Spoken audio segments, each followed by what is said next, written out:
3:06 de la madrugada y comienza nuestra propuesta para todos vosotros, Milenio 3 en su segunda edición, con un montón de noticias, de sucesos extraños, de cosas ocurridas en las últimas horas, de viajes, de historias perdidas, de conspiraciones. Sabéis que siempre a partir de esta hora de 3 a 4, Milenio 3 hace doblete y os plantea un montón de sugerencias con un único objetivo: que pasemos todos juntos una hora de radio y de misterio. Y para ello contamos con el mejor equipo: Katia Rocha, Carlos Barroso, Carmen Porter, este que os habla Iker Jiménez, y hoy a los mandos técnicos, como todas las madrugadas, en esta nave que viaja hacia el espacio del ignoto, don Carlos Nicolás. Y os prometo un sinfín de cosas. Desde este mismo momento podéis escribirnos, como hacéis todas las semanas, a milenio3@cadenaser.com para que luego Carmen Porter lea y dé buena cuenta de vuestras sugerencias. Milenio3 con número @cadenaser.com. Deberíamos empezar sin ningún tipo de prolegómenos con un suceso que ha devuelto a las páginas de los periódicos regionales aquello de los sucesos misteriosos. Ocurrió en Puerto Llano y ocurrió en otros puntos del sur de España. Estamos recibiendo un sinfín de informaciones.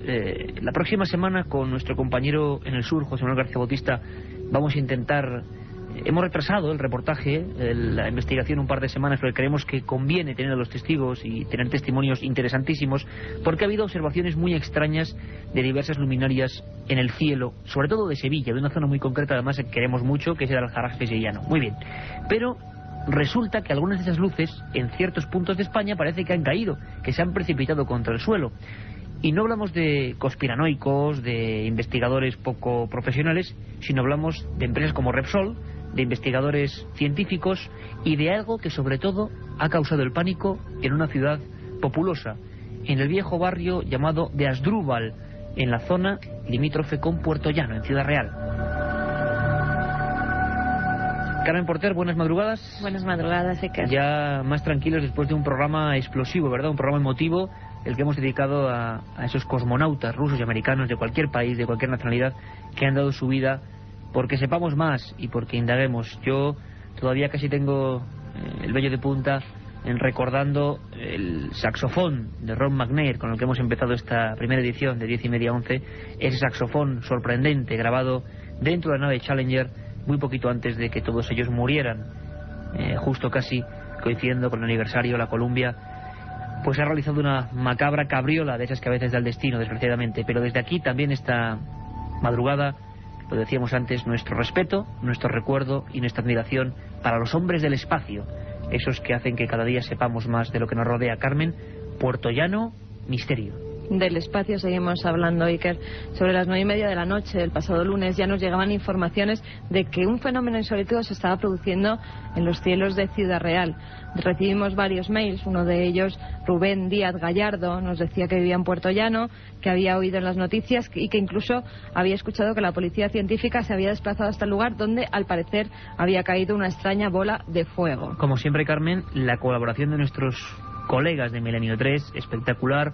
Lo decimos siempre, todos vosotros podéis dar el paso de convertiros... Este es un programa interactivo, no solo queremos vuestra colaboración pues para que nos preguntéis, no, también para que seáis nuestros corresponsales, colaboradores, informadores.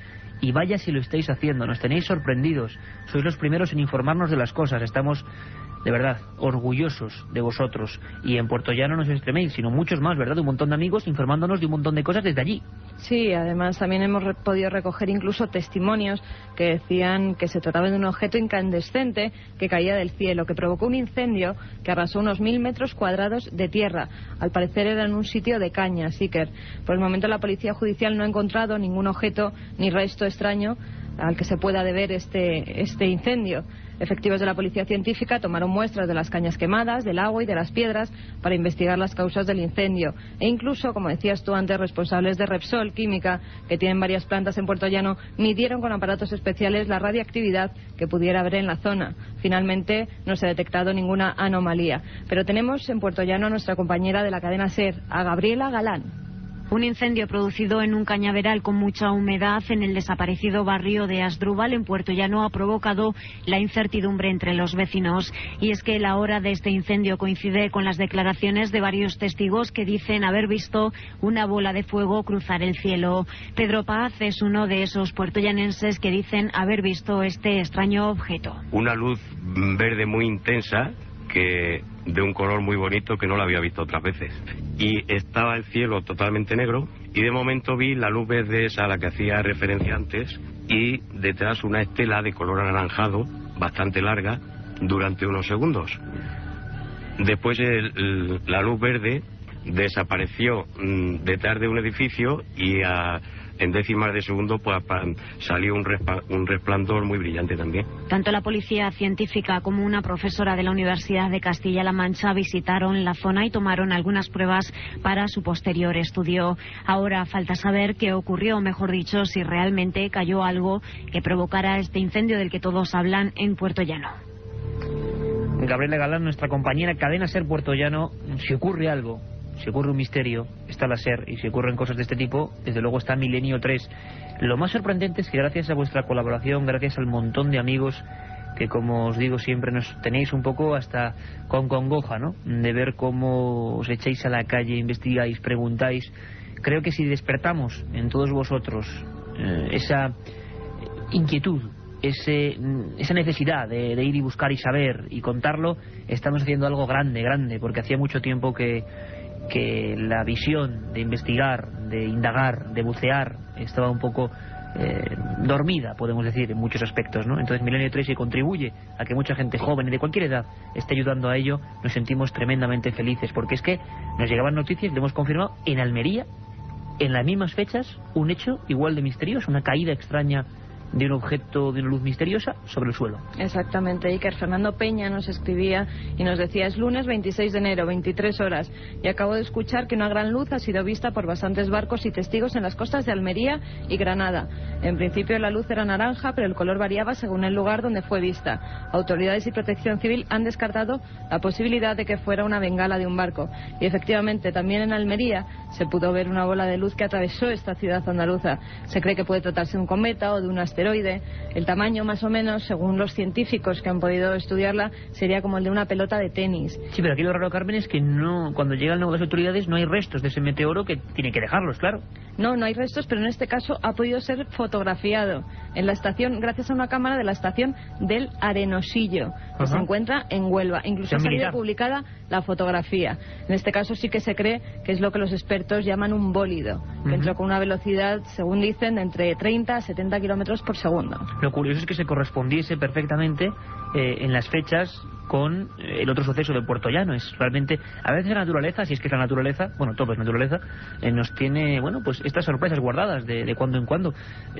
Yo no sé si lo hemos dicho ya, pero desde luego Milenio 3 @cadenaser.com, Milenio 3 con número @cadenaser.com, porque es la vía principal de contacto que tenéis y tenemos con vosotros, y que está funcionando a las mil maravillas.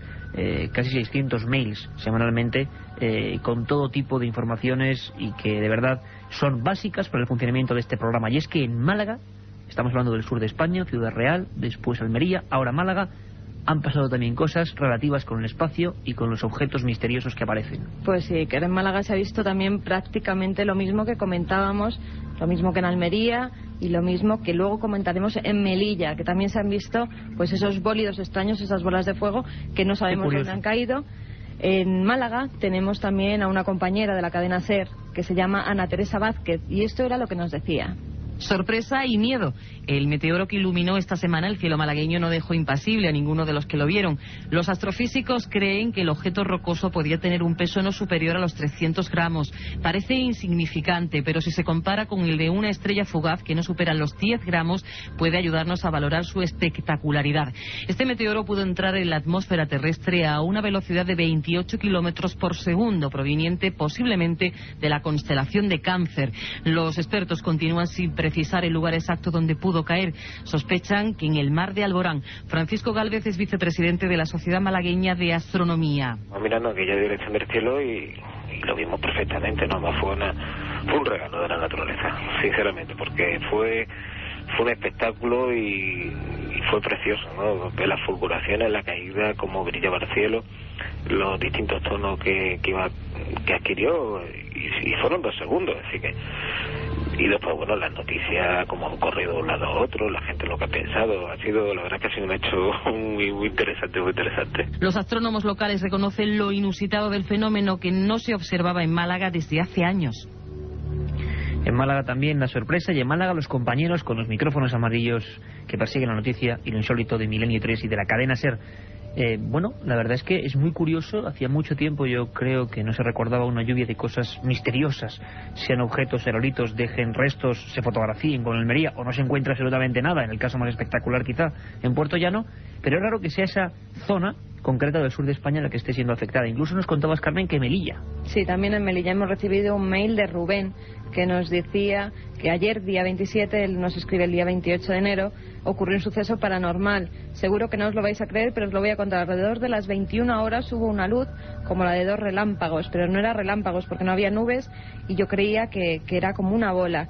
Creo, nos pregunta si le podíamos contar algo de esto, si lo podíamos investigar. Pero es muy curioso porque Rubén no sabía, en ese momento que nos escribía, todo esto que estaba ocurriendo en el resto de España, cosa que es realmente significativa. Hipólito Aceituno también nos escribía desde Melilla y nos hacía ya referencia a Puerto Llano y a Cádiz, que también habían ocurrido allí cosas, y se preguntaba, tantas cosas, tantos bólidos que están cayendo desde el cielo, ahora cae el Columbia, ¿qué está pasando aquí? ¿Qué está pasando? Desde luego una pregunta interesante desde Melilla. Nuestros compañeros en toda España, vosotros, igual de importantes que cualquier otro corresponsal o colaborador, intentando informar, intentando llegar a un asunto, nos damos cuenta de que trazamos un mapa en este maravilloso país nuestro y nos encontramos con que el mismo día han ocurrido fenómenos misteriosos en el cielo. Bueno, sabéis que no tenemos respuestas, que es muy difícil, que nosotros no somos ningún comité de expertos, que todos lo sabemos, sino que somos periodistas, sencillamente intentando llevaros los testimonios, los expertos, los que realmente saben la ciencia, lo que opinan, intentando llevar hasta el último rincón de España y del mundo eso que se llama misterio, que es muy amplio. Bueno, ahí está, lluvias misteriosas. Hace no mucho tiempo, recordáis, dedicábamos la primera edición de Milenio 3 a hablar de lluvias misteriosas en España y en el mundo. Ahora parece que con un macabro, simpático juego, porque aquí no ha habido ningún tipo de malicia ni ningún tipo de desgracia, bueno, pues en lo algunas único partes de esas España tierras que se han quemado, esos cañaverales que se han quemado, 1000 metros de tierra arrasada. Ha sido la única catástrofe que se ha producido con estos supuestos entre comillas, bólidos. Pero desde luego, sobre todo me quedo con el dato de Puerto Llano, Carmen, porque no se han encontrado ni restos. Bueno, quizá dentro de un tiempo podamos saber. Lo que os aseguro es que si se sabe algún tipo de conclusión, si la ciencia investiga, estaremos ahí para contároslo. La otra realidad. Milenio 3. En la cadena SER.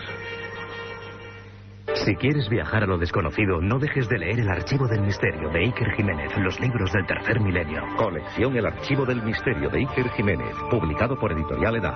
Próximos títulos ya a la venta: La Sábana Santa de Carmen Porter, Casas Encantadas de Francisco Contreras, El Secreto de la Gran Pirámide de Manuel Delgado y Vampiros de Miguel Gómez Aracil. La otra realidad. Milenio 3. En la cadena SER. Vaya sorpresa, El Archivo del Misterio, que esperemos que esta semana esté ya con todos vosotros. Los libros que intentan resumir el espíritu de este programa y que son dosieres realizados por auténticos periodistas investigando sobre lo insólito. Por cierto, Carmen, sé que va a quedar muy mal, pero felicidades por ese trabajo de la Sábana Santa. Espectacular, espectacular. Muchas gracias, Iker. Espero que también a todos los lectores que se acerquen a esta investigación, a este libro, pues también les guste. Lo digo de todo corazón, grandísimo trabajo, grandísima labor para acercarnos a uno de los grandes misterios del que hablamos y que nos seguís preguntando. Es una pena porque nos damos cuenta de que hay un montón de gente que se incorpora y nos pregunta por cosas que allá por junio, julio, agosto ya tocamos, pero os aseguro que desde luego, seguro que el verano también será una buena época. Recordaremos todo este tipo de historias y desde luego no desmerecemos ni mucho menos los trabajos sobre Egipto de Manuel Delgado, los de Francisco sobre las Casas Encantadas y los de Vampiros de Miguel Aracil.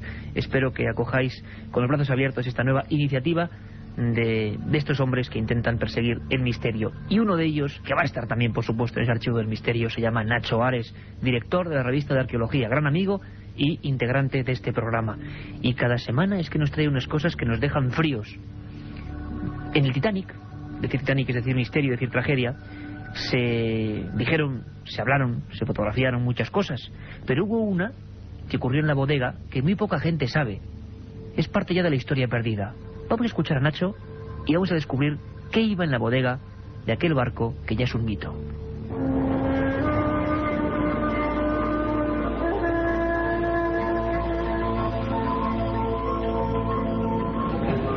Desde que en 1985 se descubrieran cerca de Terranova los restos del Titanic, son miles los objetos que se han recuperado de este gigantesco pecio que vio como sus 46.328 toneladas eran devoradas por el océano la noche del 14 de abril de 1912.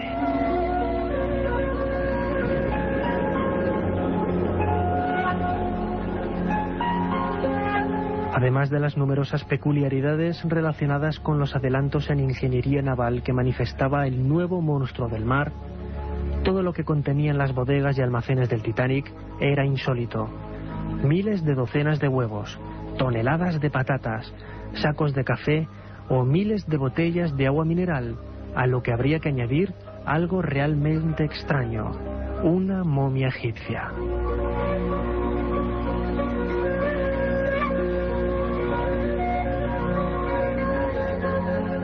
Nadie había oído hablar de ello antes de que la prensa egipcia lanzara la macabra noticia. Un grupo de periodistas egipcios relató en la prensa local el día 10 de abril que en Southampton, Lord Canterville embarcó en el Titanic con destino a Nueva York la momia de una sacerdotisa del dios Atón.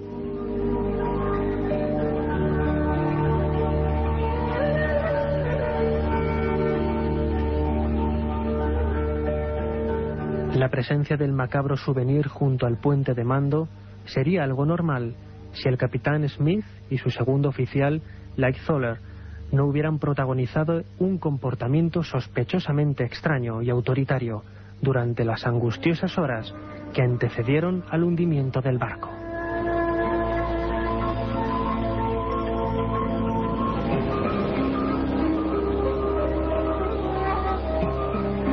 Debido a la cercanía de la momia al puente de mandos, no sería raro que de haber radioactividad en su cuerpo, como algunos han defendido, la momia afectara a los tripulantes, especialmente al capitán Smith y a alguno de los otros oficiales a los que también se ha achacado la terrible catástrofe.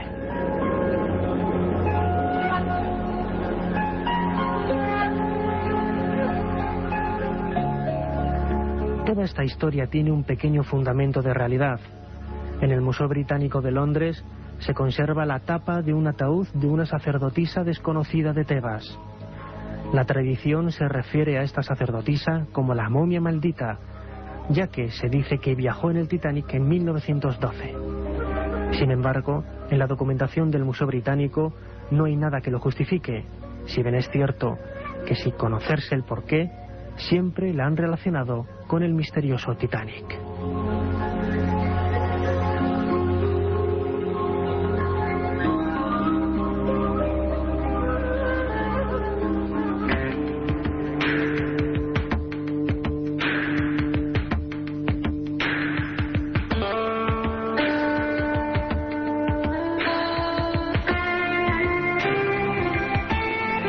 Carlos Nicolás, que nos pone esta sintonía de Mike Oldfield, y significa que vamos a recordar en apenas segundos lo que ha pasado a lo largo de la historia, un día como hoy.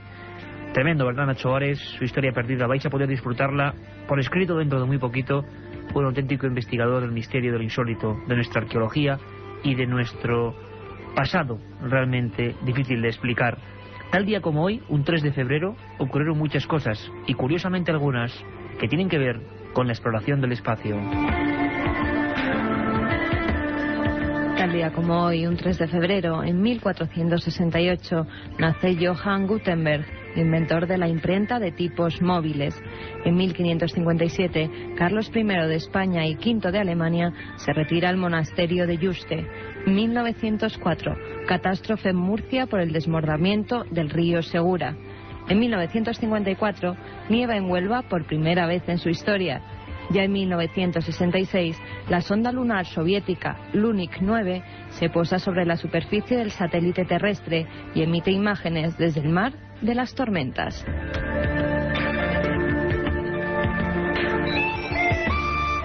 Nos vamos hasta 1994, lanzamiento del transbordador Discovery con un astronauta ruso a bordo, primero en un vehículo espacial estadounidense. En 1998, Carla Tucker, condenada a muerte por doble asesinato, se convierte en la segunda mujer ajusticiada en Estados Unidos desde la restauración de la pena capital en 1976. Y ya en el año 2000, el acueducto de Segovia, Patrimonio de la Humanidad, recupera su función hidráulica tras 40 años inoperante.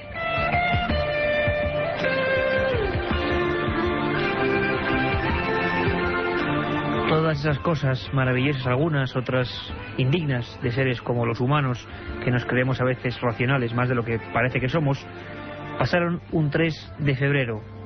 Como decimos siempre, pequeños archivos en el gran disco duro de la historia.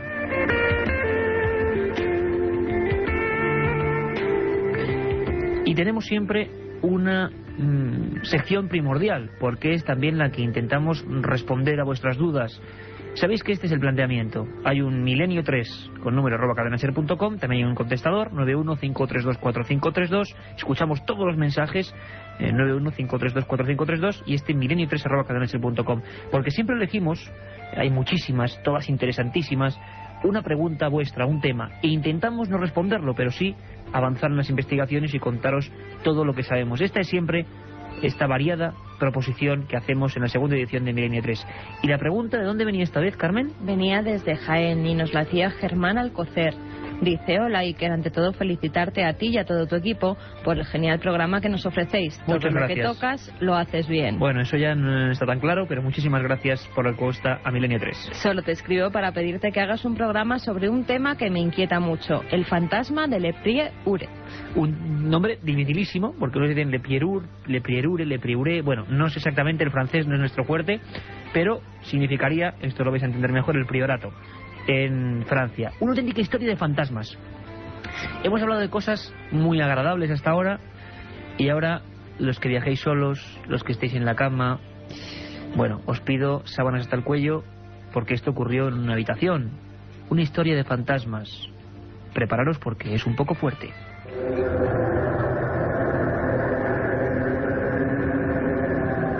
Se escuchó un largo lamento, luego un arrastrar de ropas en el suelo.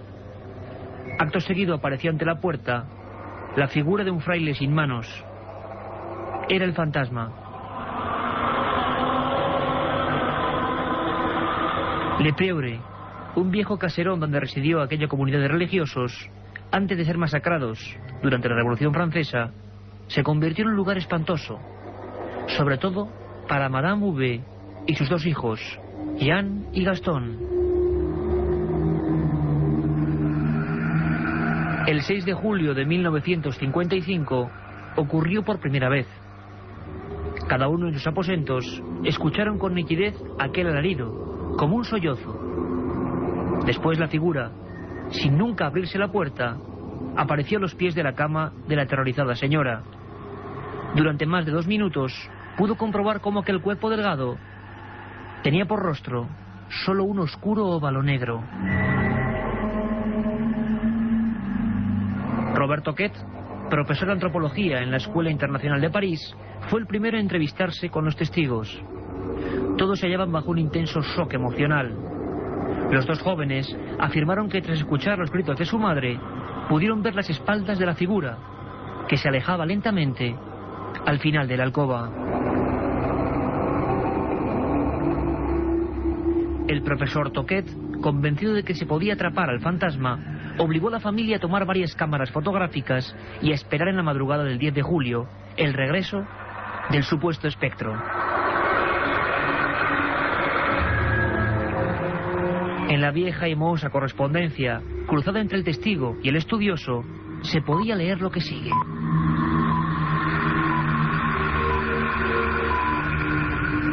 La sombra avanzó lentamente hacia mí. Presa del espanto, me senté en la cama, con la espalda contra la pared y la garganta seca. Estaba helada, pero al mismo tiempo sudaba. Quise levantarme, gritar, pero ningún sonido salía de mi boca. Un terror indescriptible me mantenía clavada allí.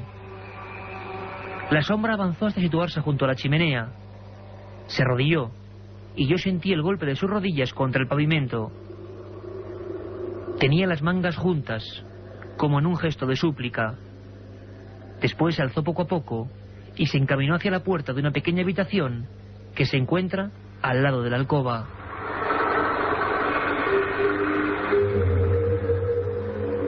El escurridizo individuo, fuese quien fuese, escapó de los objetivos hasta una noche, pasados ya 4 años, y cuando prácticamente los moradores de Le Prieur se habían olvidado ya de él. Aquel 26 de octubre de 1959, hacia las 4:30 de la madrugada, Jan escuchó una voz desagradable y ronca. Alguien que en un tono quejumbroso decía lo siguiente: Dios mío, misericordia, tened piedad de mí, perdóname, Jesucristo. Acto seguido, y haciendo gala de sus buenos reflejos, pudo tomar 2 fotografías de aquel extraño visitante, que acto seguido se esfumó atravesando la pared. Las 2 placas fueron el detonante definitivo para que la familia huyese de allí para siempre. En ellas aparecía una figura alta y delgada, vestida con ropajes propios de un monje. Un mes después, Robert Quet, tras examinarlas con los expertos del Instituto Metafísico de París, llegó a una única conclusión: aquellas imágenes eran rigurosamente auténticas.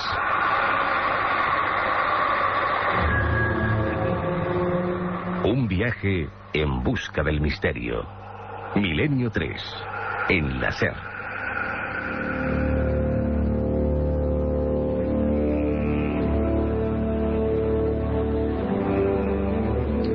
Bueno, tomamos un poquito de oxígeno después de la historia de Le Prieur. Estábamos de inquietos aquí, el equipo en plena oscuridad, compañeros informativos de la cadena SER que se acercaban por aquí. Los pasillos precisamente, parece un juego macabro, pero están a oscuras, los pasillos exteriores, y la verdad es que la historia de Madame V, aquel año en 1955, y la investigación del célebre antropólogo Roberto Quet fue una de esas viejas historias de fantasmas. Ya sabéis, es el pago a veces que hay que tener o que mostrar para escuchar Milenio 3, un pago creo que, bueno, realmente nosotros lo hacemos gustosos, pero hay historia, hay conspiración, hay viajes y también hay miedo, terror, ¿cómo no? Pero llegada esta hora creo que es el momento idóneo para tranquilizarnos, elegir el mejor recodo o el mejor sofá o la mejor estancia de nuestra propia mente y intentar pensar en libros. Importantísimo, ¿verdad? El conocimiento está en ellos. Y si lo permite nuestro compañero Carlos Nicolás, ahora mismo abrimos las puertas de la biblioteca de Milenio 3. La biblioteca de Milenio 3.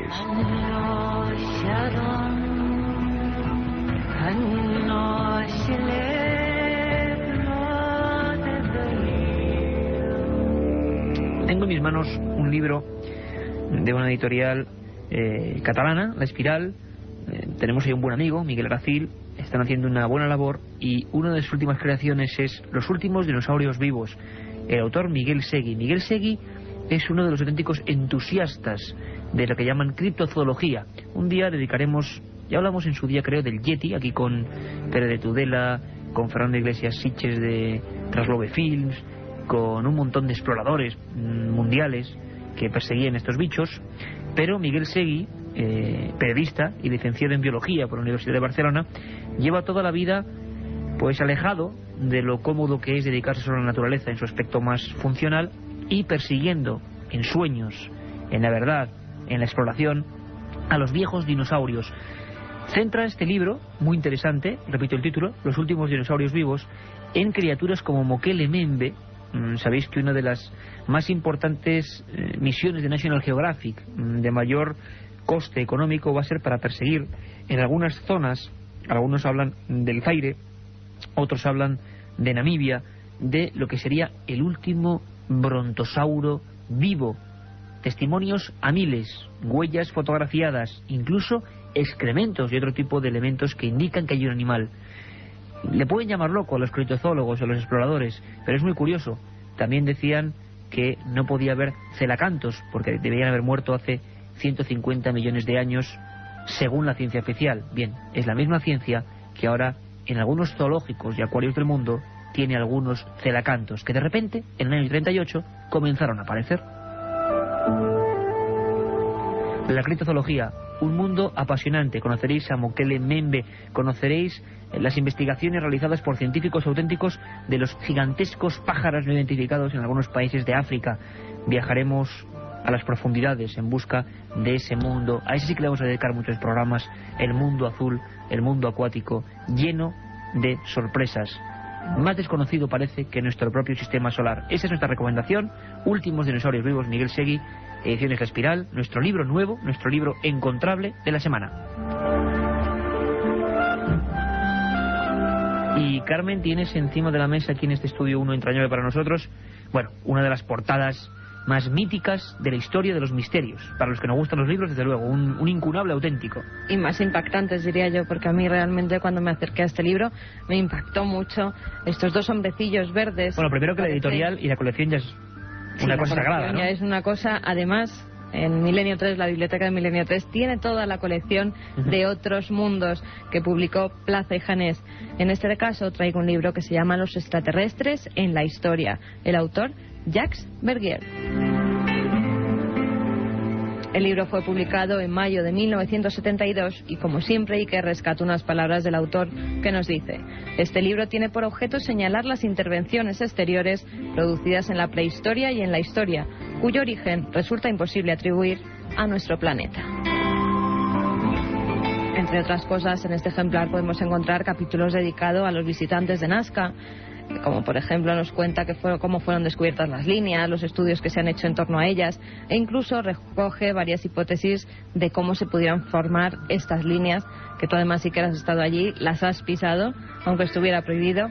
También el autor nos cuenta la historia de Kaspar Hauser, al que se conoció... Enigmática donde las haya. Se conoció como el muchacho venido de ninguna parte, que apareció un día de 1928 en Nuremberg, en Alemania, y más tarde fue asesinado en extrañas circunstancias. O la historia de los niños verdes de Banjos, esos niños verdes que aparecen en esta portada, Iker. Esa portada mágica, auténtica, una portada naranja, un pequeño pueblo español y dos niños verdes que prácticamente se dan la mano. Una historia apasionante. ¿Sabes que con nuestro compañero y maestro Roberto Sánchez, en su Amanece Nos Vamos, en estas historias de madrugada que nosotros realizamos cada jueves, pues yo recordaba hace poco, Carmen, ha sido casualidad, la historia de los niños verdes de Banjos? Al parecer hay un mito que viene incluso desde el siglo XII, pero que Vergier, por alguna cosa que desconocemos, unió con España. Hay que decirlo, no era la verdad. Nunca nadie ha sabido dónde está Banjos, el lugar donde parece ser que ocurrieron estos hechos. El encuentro de un juez y un pueblo entero con dos figuras. Yo recuerdo perfectamente, incluso ahora cuando veo la portada, un programa infantil, bueno, un programa muy raro, que seguro igual muchos ya no tan jóvenes lo recuerdan. Se llamaba Planeta Imaginario, lo emitía Televisión Española, y un día llegaron a hacer una obra de teatro centrada en esta historia, la vida de un pequeño pueblo que se decía era de la serranía de Béjar, en Salamanca, cambiaba después de encontrarse a dos extraños niños verdes que decían venir de otro mundo. Parece que todo es un mito, pero la primera vez que lo leímos en castellano está en este libro, incunable total, Los extraterrestres en la historia, Jacques Vergier, una auténtica joya para los que aman los libros.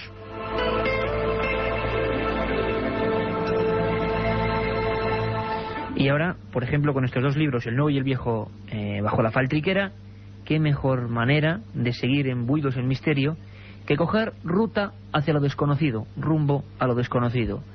¿Qué os parece un viaje hacia uno de los países más maravillosos de la faz de la Tierra, la India? Nos lleva hasta allí nuestro compañero Carlos Barroso.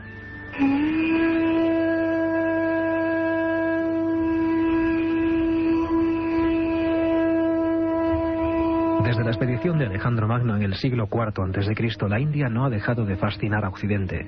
En este enorme país, casi un continente, tienen cabida los más distintos paisajes: ríos y desiertos, llanuras y montañas, grandes ciudades y diminutas aldeas, selvas y marismas. Su historia ha sido escrita en sánscrito y en caracteres islámicos. Su cultura se ha formado gracias a una desconcertante variedad de gentes y costumbres, de dioses y ritos. Son innumerables las rutas que se pueden seguir y las ciudades que se pueden visitar, pero hay destinos que no deben pasar por alto. Podemos comenzar nuestro viaje en Agra, capital de los emperadores mongoles durante los siglos XVI y XVII. De entre todos los tesoros de la ciudad destaca el Taj Mahal, edificado por el emperador Shah Jahan en honor de su difunta esposa Mumtaz Mahal, fallecida al dar a luz a su 14º hijo. Este mausoleo, construido en mármol blanco, parece flotar sobre una perspectiva de estanques y jardines geométricos. Al amanecer y en el crepúsculo adquiere un tono rosado que acentúa su levedad. En Agra también hay que visitar la fortaleza en la que un hijo del emperador encerró a su padre hasta su muerte, después de haberle apartado del poder, o la bellísima ciudad fantasma de Fatehpur Sikri, capital del Imperio Mongol en el siglo XVI.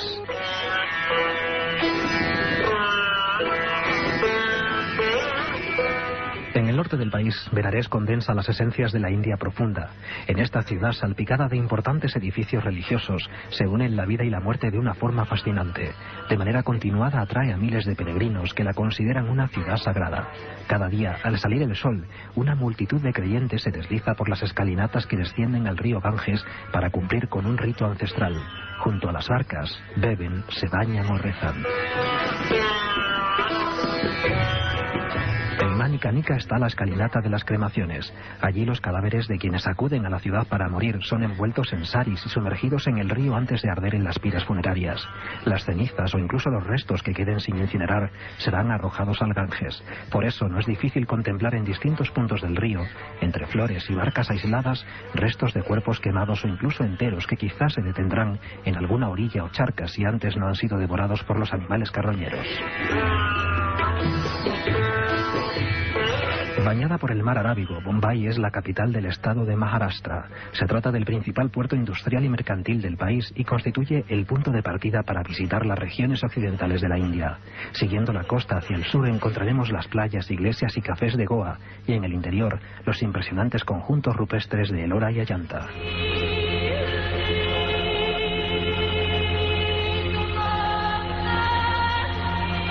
Calcuta es la capital de Bengala Occidental. Se extiende sobre los bancos arenosos del río Hooghly.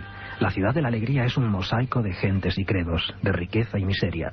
En Calcuta está el templo de Kali, donde cada mañana se sacrifican varias cabras en honor de la diosa. Hasta bien entrado el siglo XIX, los miembros de la secta de los Thugs, seguidores de Kali, se dedicaban a viajar por toda la India estrangulando a viajeros y peregrinos, como una forma de ofrecer sacrificios humanos a la diosa. En Rajastán todavía perviven los ideales de la caballería y muchas tradiciones similares al modelo feudal europeo, con importantes palacios y fortalezas que así lo recuerdan. A esta región pertenecen Jaipur, la ciudad rosa, la romántica Udaipur o Jaisalmer, desde cuyas torres se obtienen unas vistas asombrosas del desierto de Thar. El centro de la India está ocupado por el estado de Madhya Pradesh, el más extenso del país. Gran parte de la región corresponde al Parque Nacional de Kanha, un santuario de vida salvaje de casi 2.000 kilómetros cuadrados que inspiró la novela El libro de la selva de Rudyard Kipling. Allí están los templos de Khajuraho, con esculturas eróticas, y los stupas budistas de Sanchi, perdidos durante siglos en la selva. Cada uno de estos enclaves ofrecería por separado una importante oportunidad para disfrutar de un magnífico viaje. Los variados destinos con los que cuenta este país nos permiten mezclar la aventura con el misterio, lo místico con lo pintoresco, lo moderno con lo ancestral. La India no es solo un viaje, es un mundo de sorpresas en el que conviven la tradición oriental y los avances de Occidente.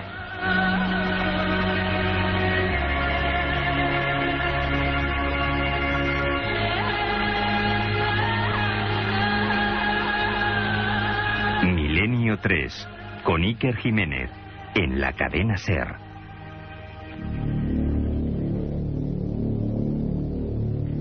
Tres y 44 minutos, esto sigue siendo Milenio 3, esto sigue siendo la propuesta que hacemos de misterio, de aventura, de viaje.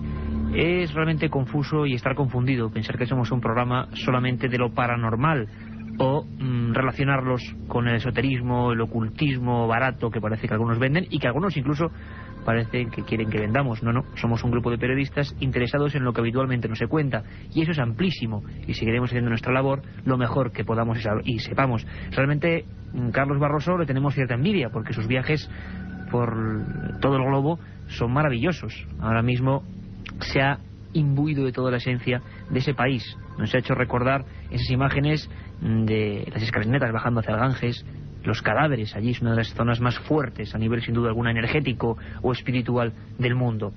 Y quizá yendo al lado más pragmático, pasando de ese espíritu que envuelve todo lo que es la India, por donde ha caminado nuestro viajero del programa, podemos ir, sabéis que Milenio 3 es un cóctel de emociones, a un lado mucho más oscuro y tenebroso, pero tenebroso en el más profundo sentido de la palabra, y más aún tal y como está el mundo en estos días. Sabéis que nuestro gran conspiranoico es Santiago Camacho. La próxima semana estará aquí con un tema apasionante extraído de su estudio Las 20 grandes conspiraciones. Nos va a hablar de una cosa que está pasando en Estados Unidos ahora mismo, y es la aprobación por parte del gobierno norteamericano de algunas misteriosas agencias de noticias.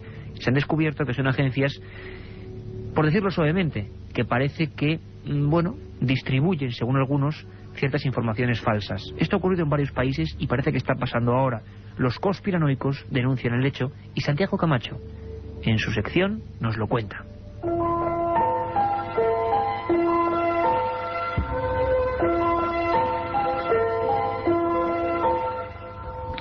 Recientemente, el presidente Bush anunció su propósito de abrir un departamento de desinformación que esparza falsas noticias en beneficio de la iniciativa bélica estadounidense. Esto, aunque sorprendente, no es nada nuevo. En 1977, Carl Bernstein, el mismo periodista que junto a su compañero Woodward había destapado el caso Watergate, hizo un anuncio increíble en este sentido.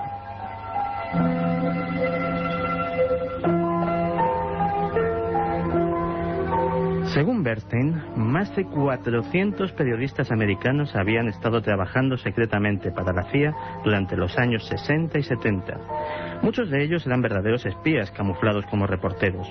Otros obtenían trabajo en importantes medios y agencias para difundir la propaganda americana de forma encubierta.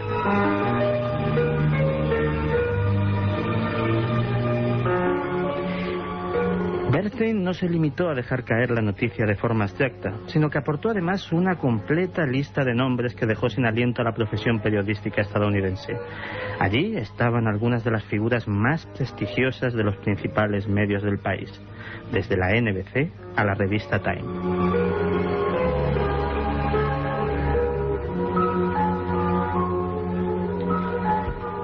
Mención aparte merece la revista Life, una de las de mayor tirada del país, cuya complicidad con la agencia llegó a tales extremos que su editor, C.D. Jackson, obtuvo el cargo de asesor especial del presidente en armamento psicológico. Ahí es nada. Curiosamente, fue Life quien adquirió la película Zapruder, la única filmación clara de la muerte de Kennedy para mantenerla oculta durante años en una caja fuerte, de donde solo salió a requerimiento del Senado estadounidense.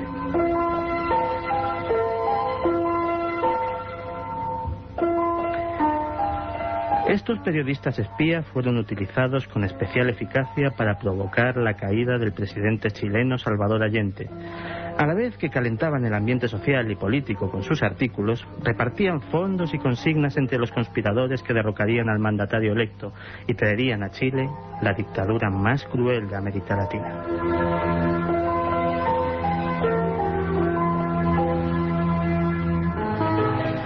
Como periodista, siempre he considerado que, con las grandezas y las miserias que conlleva esta profesión, ser centinela de las libertades, contar la verdad a los ciudadanos, es una de las misiones más nobles que existen. Aquellos que quieren contaminar este propósito son los mayores miserables, porque el que roba la verdad, roba la esperanza.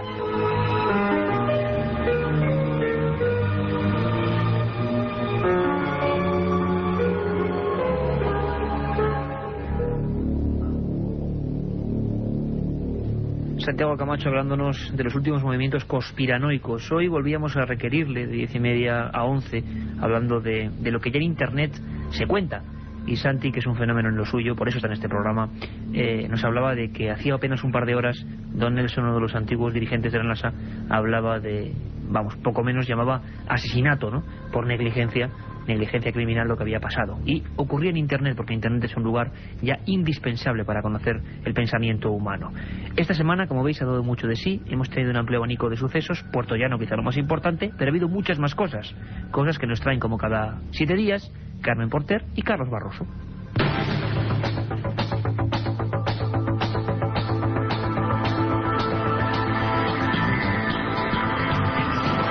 La secta de los raelianos no para. Sus responsables han anunciado ya el nacimiento de un tercer bebé clonado, esta vez en Japón, y han mostrado en su web un vídeo con imágenes de los instrumentos y del proceso seguido para llevar a cabo sus clonaciones. Desde luego, el filón propagandístico que han encontrado esta secta con el asunto de la clonación es innegable, y sea verdad o mentira lo del nacimiento de seres humanos calcados a otros, nunca se ha hablado tanto de este grupúsculo como se está haciendo ahora, y ello a pesar de que todavía no ha sido aportada ni una sola prueba de que lo que dicen sea cierto. Y mientras ocurre todo esto, un museo de Londres se dispone a enseñarnos también los secretos de la máquina que permite la clonación. Enseguida estamos en Londres, antes apuntamos otras noticias en titulares con Carmen Porter.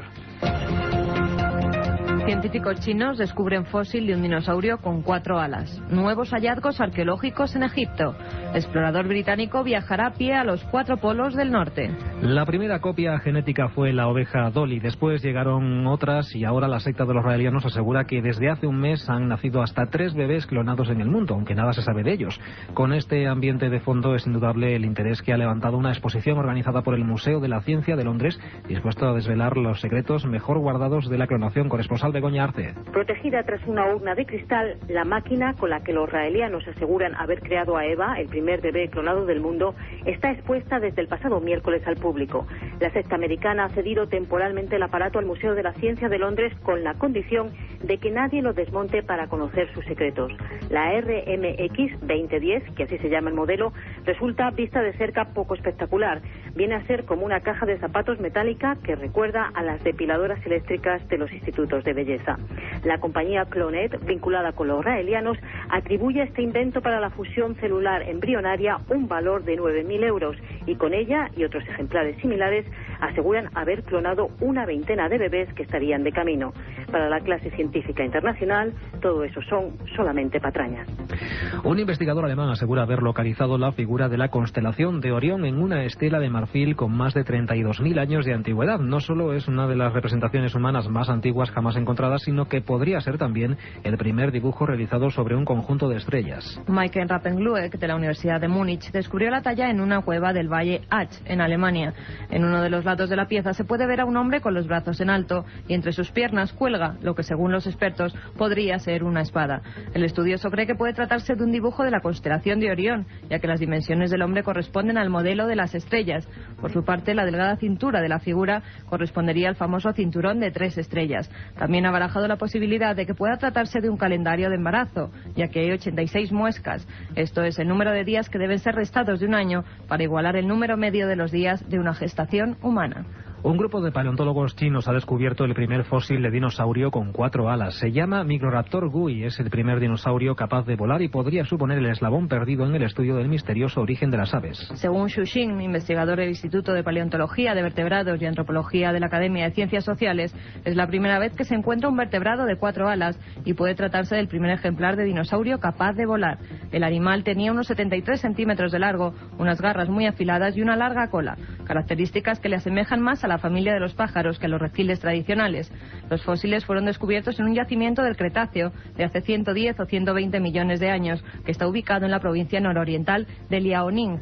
Xu señala que este nuevo hallazgo demuestra la existencia de una familia de dinosaurios de pequeño tamaño que desarrollaron la habilidad de volar tras vivir en los árboles durante cientos de años y acostumbrarse a caer, deslizarse y volver a trepar para huir de los trepadores. Aquí en España, el laboratorio del Museo de Dinosaurios de Salas de los Infantes en Burgos está trabajando en estos momentos en la recuperación y clasificación de los restos de un dinosaurio descubiertos el pasado verano. Se trata de una especie única en Europa que tiene unos 120 millones de años. Radio Castilla de Burgos, Pedro Sedano. El Museo de Salas de los Infantes en Burgos trabaja en estos momentos para la recuperación de los restos de un dinosaurio único en Europa que tiene 120 millones de años de antigüedad.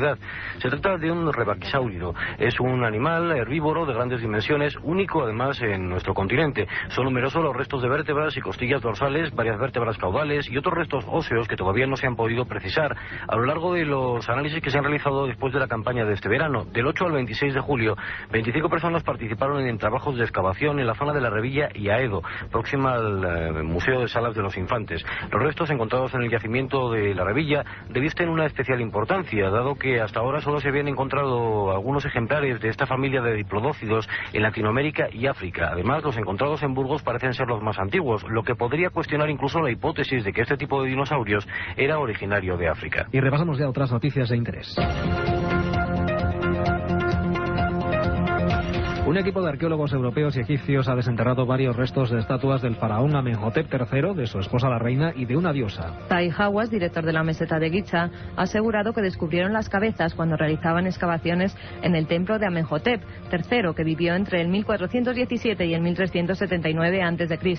Entre las piezas halladas se encuentra la cabeza de piedra de la reina Tille, la cabeza y las piernas de una estatua de granito rojo de Amenhotep III y 6 estatuas de granito negro de la diosa Sekhmet, en posición sentada. Un explorador británico se propone viajar solo y a pie por primera vez en la historia a los 4 polos del norte. Jim McNeil, bombero de procesión que lleva 25 años explorando los polos de la Tierra, ahora se propone viajar por primera vez en la historia a los 4 polos. Esto es el ártico, el magnético, el geomagnético y el geográfico. Este aventurero, a quien ya se conoce como el guerrero del hielo, partirá a principios de febrero para iniciar este trayecto de unos 70 días de duración, durante los cuales caminará un total de 3.540 kilómetros y soportará temperaturas de hasta 50 grados bajo cero. Pues es todo por esta semana. Dentro de 7 días más en Milenio 3.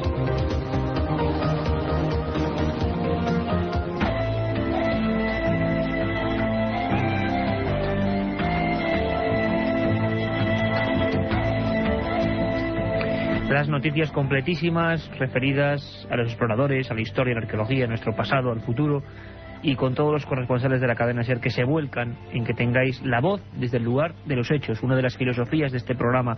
Y ya, como siempre, en esta recta final, Carmen Porter, con algunos de los muchísimos mails que recibimos siempre de tan amable audiencia. Comenzábamos Milenio 3 de madrugada con esos bólidos, esas extrañas bolas de fuego que habían caído en varias partes de la península. Pues David, a las 3:23 de la mañana, nos decía: el jueves pasado, sobre la 1:30 de la madrugada, llevaba a mi amigo hacia su casa después de estudiar. Circulábamos sobre una autovía desierta y en el horizonte nos quedamos asombrados al ver una gran explosión en el horizonte. Esta era de un color azulado brillante, extraño. En ese mismo instante la radio dejó de funcionar. Cuando íbamos acercándonos no pudimos ver nada más y la radio al minuto volvió a funcionar. Fue alucinante. Bueno, al escuchar las noticias de hoy en Milenio 3 he creído oportuno contar lo que nos pasó. Informaciones curiosas que se complementan, testimonios vuestros que, bueno, son parte de las piezas del puzzle de lo que está pasando o de lo que ha pasado. Si es un fenómeno natural, bienvenido sea, pero realmente es sorprendente. La propia ciencia está muy inquieta con lo que ha pasado. Eric, desde Ávila, nos dice: sois malísimos. Desde que os conozco, me tenéis todos los domingos en vela. Incapaz de acostarme sin escucharos. El motivo de este mail es haceros una pregunta muy sencilla. ¿Tenéis conocimiento de algún suceso extraño en Ávila? Me gustaría saberlo, ya sea en la capital o en la provincia. Gracias por no dejarnos dormir, de verdad. Postdata, ¿dónde hay que mandar cartas para que os den otro par de horas de programa a la semana? Bueno. Avisadme que mando 1000. Bueno, eso. Nosotros estamos contentísimos con nuestras 2 ediciones. Desde luego que si vienen nuevos horarios serán bienvenidos y ahora estamos encantados de estar con vosotros en estas siempre 2 propuestas, de 10:30 a 11 y de 3 a 4. ¿Sucesos en Ávila? Pues muchísimos, sobre todo desde el punto de vista místico. A mí personalmente, uno de mis preferidos, pues una cosa que pasó en el año 38, ni más ni menos, en Muñico de la Torre, un pequeño pueblo precioso de esa Castilla eterna, y donde todo un pueblo observó lo que llamaban pilotos, ¿no? Pilotos que salían de un aparato. Un día lo contaremos. Hay mucho misterio en esa tierra llena de pueblos solitarios y realmente bellos. Nos escriben David y Susana, que nos dicen: somos una pareja que por casualidad un domingo pusimos la radio y topamos con tu programa. Solo te queríamos decir que es fantástico y claro, me interesaría saber cómo me puedo hacer con programas antiguos vuestros para poderlos escucharlos en mi casa con mi novia. Bueno, no mi programa, el programa de todo este equipo amplísimo de gente, de colaboradores, informadores, el propio equipo, técnicos, corresponsales. Ellos son los que hacen Milenio 3, los que hacemos Milenio 3. Siempre hay una opción que es www.ikerjimenez.com, nuestra página web, la página web también de este programa, donde están todos los programas. Creo que ya son 44, 45 a vuestra disposición. ikerjimenez.com, un servicio más de este programa para todos vosotros. Muchas más preguntas. David nos dice que cuándo tocaremos el tema de los exorcismos. Y muchos más. Bueno, un tema muy heavy y que lo haremos en uno de esos programas dignos para no dormir. Nos despedimos ya. Ha sido una semana inquieta, una semana llena de acontecimientos. Nos vemos, nos escuchamos en 7 días y os dejamos ya con los servicios informativos y con don Roberto Sánchez.